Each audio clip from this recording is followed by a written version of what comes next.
नमो नमः। आप सभी का स्वागत है हमारी YouTube चैनल संस्कृत दीक्षा और टीच मी टेप पे। आज का विषय है,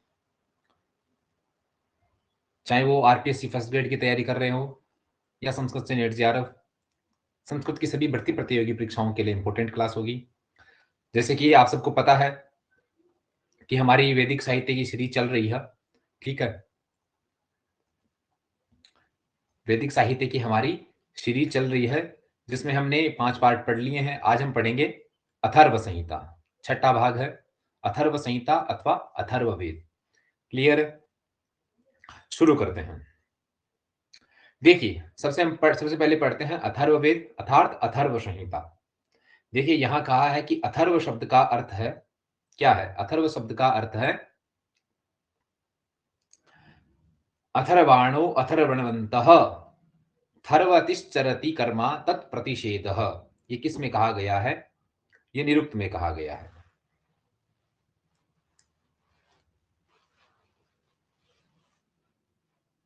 थर्व जो धातु है, थर्व धातु है, वो क्या है? गत्यर्थक है। अथर्व का अर्थ है, मैंने कहा अथर्व शब्द का अर्थ, यहां हम पढ़ेंगे अथर्व शब्द के अर्थ पढ़ेंगे। सारे अथर्व शब्द के अर्थ हैं, क्या क्या कहा गया है। तो जैसे निरुक्त है यास्क जी की, उस निरुक्त में कहा है कि अथर्वाणो अथर्वणवन्तः थर्वतिश्चरति कर्मा तत्प्रतिषेधः। ये कहा है निरुक्त में। यानी जो थर्व धातु है, वो थर्व धातु क्या है? वो गत्यर्थक है। अथर्व का अर्थ है गतिहीन अथवा स्थिरता से युक्त। अथर्व शब्द का अर्थ है गतिहीन अथवा स्थिरता से युक्त। देखिए, गोपत ब्राह्मण में क्या कहा गया है? क्या कहा गया है? अथार्वांगेन मेतास्मन छेत्ति तदर्थवा अभवत। अथार्वांगेन मेतास्वन विच्छेति तद अथर्वा अभवत। ये कहा गया है गोपत ब्राह्मण में।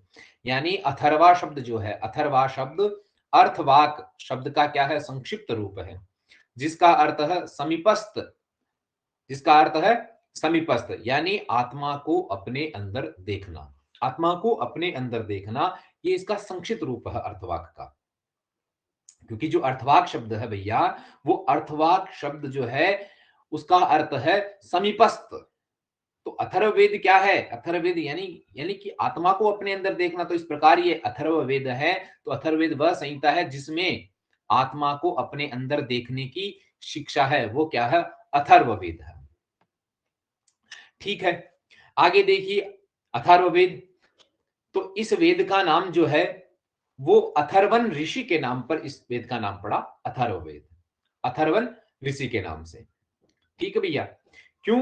क्योंकि जो अथर्वन ऋषि है उसके द्वारा देखे गए मंत्रों की संख्या कितनी है? सर्वाधिक है। कितनी है? 1768 सर्वाधिक है। ठीक है।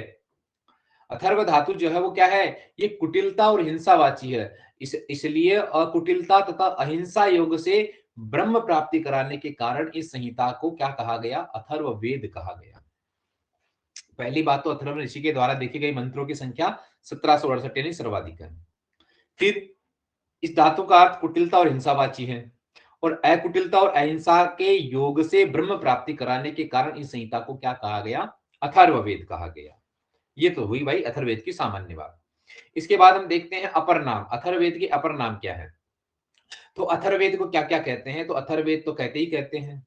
इसके अलावा इसको अथर्वांगिरस वेद भी कहते हैं, ब्रह्मवेद भी कहते हैं।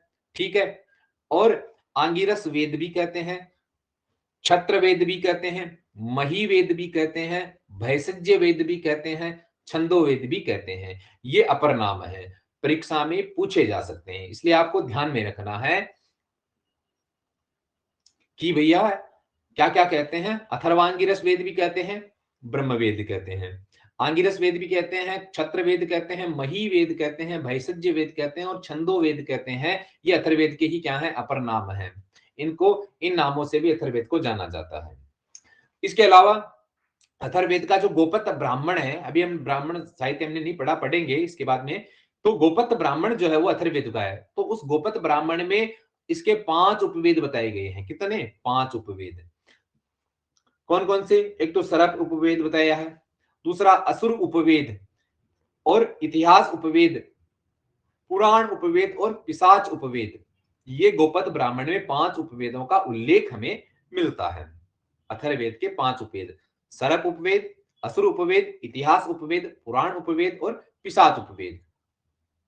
ठीक है, अब हम देखेंगे अथर्ववेद की शाखाएं। अथर्ववेद की कौन कौन सी शाखाएं हैं? तो पतंजलि महामुनि जिन्होंने महाभाष्य लिखा है ना, उस महाभाष्य में उन्होंने लिखा है, क्या कहा है? नवधा अथर्वणो वेदः कह के अथर्ववेद की 9 शाखाओं का उल्लेख किया है।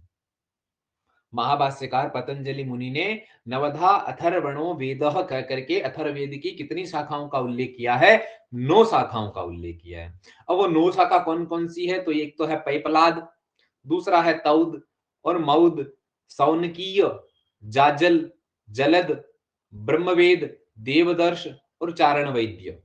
चारण वैद्य, यह अथर्ववेद की 9 शाखाएं हैं। तो ध्यान रखना, किसके अनुसार? पतंजलि महाभाष्य के अनुसार नवधा अथर्वणो वेदः। प्रश्न पूछा जा सकता है कि पतंजलि महाभाष्यकार ने अथर्ववेद की कितनी शाखाएं मानी है या कितनी शाखाओं का उल्लेख किया है? तो 9 शाखाओं का उल्लेख किया है। पैपलाद है, तौद, मौद, सौनकीय, जाजल, जलद, ब्रह्मवेद, देवदर्श, चारण वैद्य, ये 9 शाखाएं हैं। लेकिन वर्तमान में 2 ही शाखा उपलब्ध है। कौन कौन सी शाखा उपलब्ध है? तो आपको ध्यान रखना है, पैपलाद और सौनक शाखा ही वर्तमान में हमें उपलब्ध होती है। पैपलाद और सौनक शाखा। प्रश्न आपसे ये किया जा सकता है, यहां नोट डाल के लिखा है कि वर्तमान में सभी वेदों की, जो जितने भी वेद हैं, उन वेदों की केवल कितनी शाखाएं हैं? 12 शाखाएं उपलब्ध हैं वर्तमान में। क्योंकि पतंजलि महाभाष्य के अनुसार चारों वेदों की 1131 शाखाएं हैं। कितनी शाखाएं हैं? 1131 शाखाएं। लेकिन वर्तमान में केवल हमें 12 शाखा ही उपलब्ध होती है। ठीक है, टोटल कितनी शाखाओं का उल्लेख महाभाष्यकार ने किया है? 1131 शाखाओं का। और वर्तमान में अथर्ववेद की 2 ही शाखा उपलब्ध है, पैपलाद और सौनक। ठीक है भैया, आगे बढ़िए। अब हम सबसे पहले पढ़ेंगे पैपलाद शाखा के बारे में। पैपलाद शाखा का थोड़ा सा विवरण यहाँ पर देखेंगे। तो पैपलाद शाखा का नाम पिपलाद ऋषि के नाम पर पड़ा।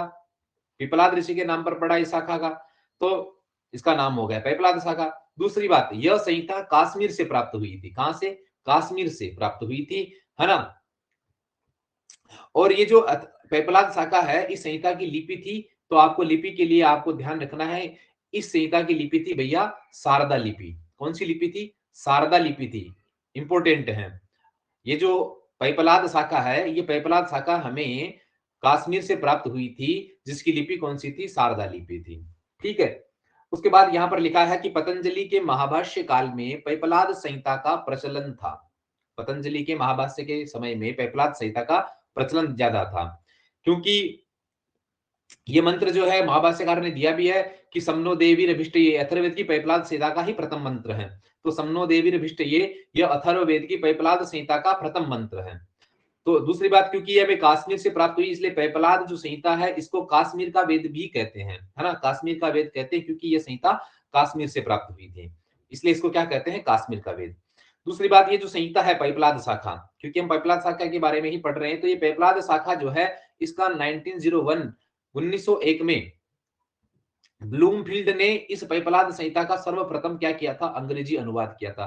तो किसने किया था? ब्लूमफील्ड ने किया था, है ना, पैपलाद संहिता का सर्वप्रथम अंग्रेजी अनुवाद 1901 में। तो ये थी भैया पैपलाद शाखा के बारे में। ठीक है, आगे बढ़ते हैं। उसके बाद है सौनकीय शाखा। दूसरी शाखा जो वर्तमान में हमें उपलब्ध होती है, वो कौन सी है? सौनकीय शाखा है। ठीक है, कौन सी है? सौनकीय। पैपलाद शाखा के बारे में हमने पढ़ा। तो अब ध्यान रखिए, ये जो सौनकीय शाखा है, वर्तमान में प्रचलित जो अथर्ववेद संहिता है, वो अथर्ववेद संहिता इसी सौनकीय शाखा की ही है। ये जो भैया सौनकीय शाखा है, ये वर्तमान में प्रचलित जो अथर्ववेद संहिता है, इसी सौनकीय शाखा की है ना। जो अथर्ववेद प्रचलित है वर्तमान समय में, वो इसी सौनकीय शाखा का है, या वो सौनकीय शाखा ही है ना, जो अथर्ववेद है। तो यहाँ पर देखिए, प्रसिद्ध जो गोपद ब्राह्मण है, उस गोपद ब्राह्मण जो है, वो इसी शाखा से संबद्ध है। जो गोपद ब्राह्मण है प्रसिद्ध, अभी मैंने पीछे कहा था ना, गोपद ब्राह्मण, अभी हमने ब्राह्मण साहित्य नहीं पढ़ा है, ब्राह्मण साहित्य का भी हम अध्ययन करेंगे। तो जो गोपद ब्राह्मण है, वो सौनकीय शाखा से ही संबंधित है। ठीक है, तो आपको ये ध्यान में रखना है। उसके बाद यहाँ देखिए, अथर्ववेद में कांड कितने हैं? ये जो शाखा है, तो इसमें अथर्ववेद में कांड कितने हैं, तो ध्यान रखना है 20 कांड है। कितने कांड है भैया, 20 कांड है अथर्ववेद में। सूक्त पूछे तो सूक्त कितने हैं, सूक्त है भैया 730 सूक्त हैं अथर्ववेद में। और मंत्रों की संख्या है 5987 मंत्र कहे गए हैं, 5987 मंत्र हैं। तो अथर्ववेद में कांड पूछे तो 20 हैं, सूक्तों की संख्या पूछे तो 730 है, और मंत्रों की संख्या पूछे तो 5987 मंत्र हैं।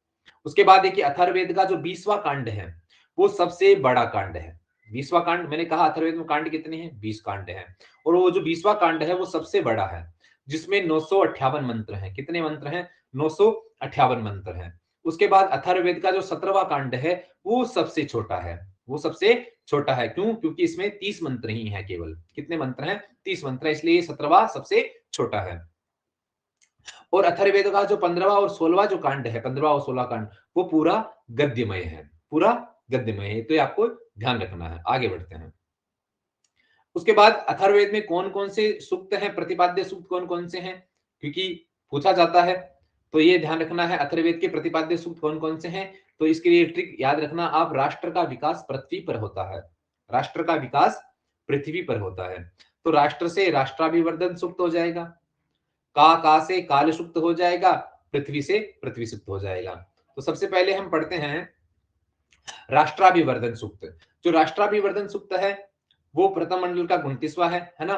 राष्ट्राभिवर्धन 1/29। इसमें मंत्र कितने हैं, 6 मंत्र हैं, ध्यान रखना। कितने मंत्र हैं, 6 मंत्र हैं राष्ट्राभिवर्धन सूक्त में। उसके बाद है काल सूक्त 10/53। काल सूक्त में कितने मंत्र हैं, काल सूक्त में है भैया 10 मंत्र, काल सूक्त में है। उसके बाद है पृथ्वी सूक्त। पृथ्वी सूक्त 12/1, ये बहुत महत्वपूर्ण है, इंपोर्टेंट है, पृथ्वी सूक्त है। और इसमें मंत्र क्या है, 63 मंत्र हैं, 63 मंत्र हैं पृथ्वी सूक्त में, जो कि अथर्ववेद के सूक्त हैं। इसके अलावा विवाह सूक्त अथर्ववेद का 14वां कांड है। अथर्ववेद का जो 14वां कांड है उसमें क्या है, विवाह सूक्त है, ठीक है। और 15वें कांड में क्या है, व्रात्य सूक्त है। तो ये आपको ध्यान में रखना है, ये इंपॉर्टेंट था। अथर्ववेद से जुड़ी जितने भी बातें थी, जितने भी इंपॉर्टेंट फैक्ट थे, जो अक्सर एग्जाम में पूछे जाते हैं और इससे बाहर संभावना ही नहीं होती पूछे जाने की, तो ये आपको ध्यान में रखना है। थोड़ी सी मैं आपसे चर्चा करता हूं। अगर आप हमसे जुड़ना चाहते हैं तो आप हमें प्ले स्टोर से टीचमेंट ऐप डाउनलोड कीजिए आप। उसके बाद जब आप प्ले स्टोर से टीचमेंट ऐप डाउनलोड कर लेंगे, उसके बाद आपको स्टूडेंट सेलेक्ट करना है। स्टूडेंट सेलेक्ट करने के बाद में आपको वहां क्लास आईडी मांगेगी। जो क्लास आईडी आपसे मांगी जाएगी उसमें आपको लिखना है 25590483 ये क्लास आईडी में आपको इनरोल करना है, 25590483। ठीक है। उसके बाद हमें इनरोल रिक्वेस्ट मिलेगी और हम उसको एक्सेप्ट करेंगे, तो आप टीचमेंट में हमसे जुड़ पाओगे। वहां आपको एमसीक्यूज मिल जाएंगे, है ना। वहां पर धीरे धीरे आपको टोटल पूरा स्टडी मटेरियल भी उपलब्ध करवाया जाएगा। और क्योंकि सारी क्लासेस जो है वो आपको बता दें, क्योंकि यूट्यूब पर आपको सब नहीं मिलेगी,